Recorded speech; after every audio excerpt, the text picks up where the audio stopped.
Assalamualaikum warahmatullahi wabarakatuh. Pada kesempatan kali ini, saya akan menjelaskan tentang tendensi sentral dan variabilitas. Di sini, saya akan fokus pada bagian mean atau rata-rata, median, dan modus. Mean atau rata-rata hitung yang lazim diberi simbol X bar dapat dihitung dengan 3 cara. Ketiga cara tersebut dapat digunakan sesuai dengan kondisi data. Apakah data tersebut disajikan dalam bentuk data mentah, distribusi frekuensi tunggal, atau distribusi frekuensi bergolong. Yang pertama, perhitungan mean dari data mentah. Untuk data yang masih berupa data mentah, maka rumus yang digunakan adalah X bar, X1 ditambah X2 ditambah X3 sampai Xn dibagi N. Data mentah artinya data yang masih belum disajikan dalam tabel. Untuk menghitung mean, maka kalian tinggal menjumlahkan semua data tersebut dan dibagi dengan jumlah data. Yang B, perhitungan mean dari data distribusi frekuensi tunggal. Nah, di sini rumusnya yang digunakan adalah X bar sigma dari Fx per N.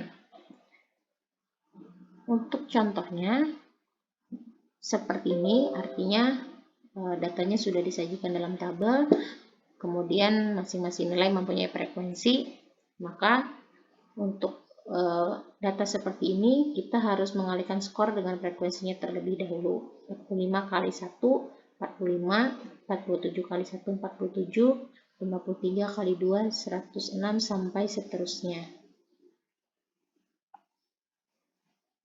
Nah, setelah dikalikan, maka bagian frekuensi dan bagian sigma fx ini dijumlahkan semua. Setelah dijumlahkan, maka baru dibagi dengan jumlah data. Ya, jumlah datanya ini 50, jumlah fx-nya adalah 3439, baru dibagikan. Nah, ini jika datanya sudah dalam bentuk distribusi frekuensi tapi tunggal ya. Nah, untuk yang bergolong, ini harus dicari dulu nilai tengahnya. Nah, untuk yang bentuk distribusi frekuensi bergolong atau berupa interval itu ada di video yang di-share sebelumnya ya. Jadi saya langsung lanjut ke median.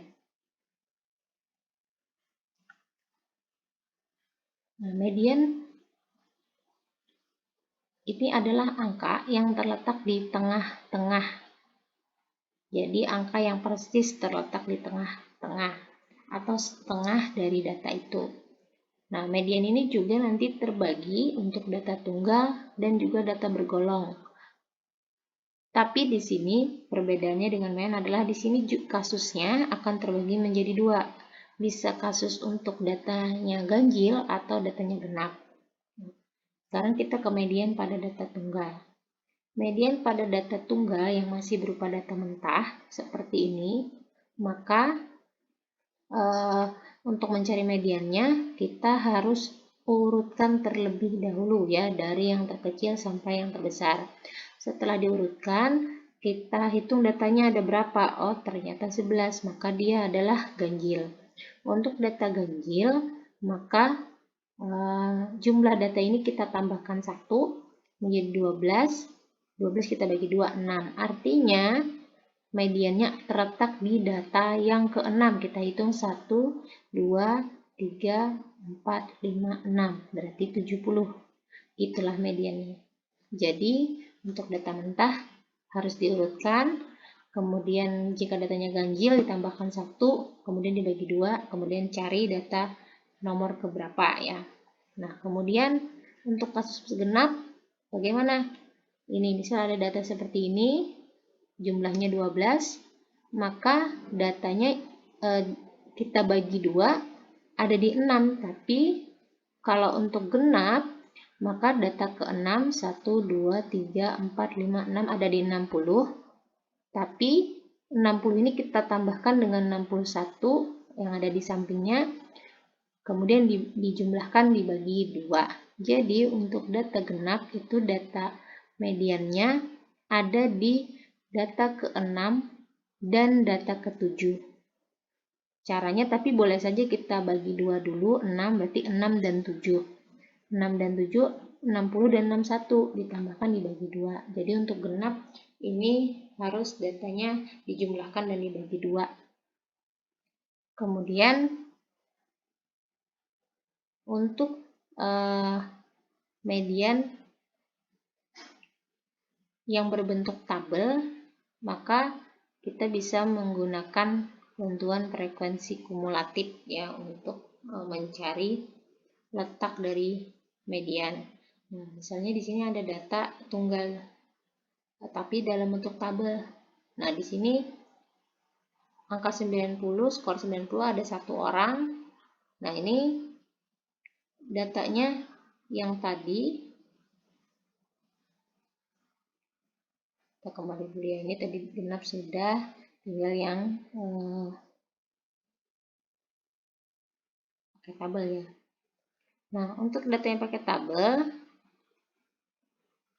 ini sebenarnya hampir sama, letaknya juga di tengah-tengah, cuman di sini ada bantuan dari frekuensi kumulatif. Di sini 45 ada 1 orang, 1, kemudian 47 ada 1 orang, kumulatifnya adalah 1 ditambah 1 jadi 2. Nanti menyilang seperti ini ya, 2 tambah 2, 4, 4 tambah 1, 5, 5 tambah 1, 6. Nah, ini kumulatif ini untuk membantu kita menentukan letak mediannya. Nah, di sini kumulatifnya sampai terakhir nanti 50, berarti 50 itu untuk datanya jumlahnya genap, maka kita bagi 2 ada 25 ya. Berarti ada datanya di 25 dan 26. Nah, 25 dan 26 itu terletak di sini. Jadi nanti di sini adalah mediannya 26.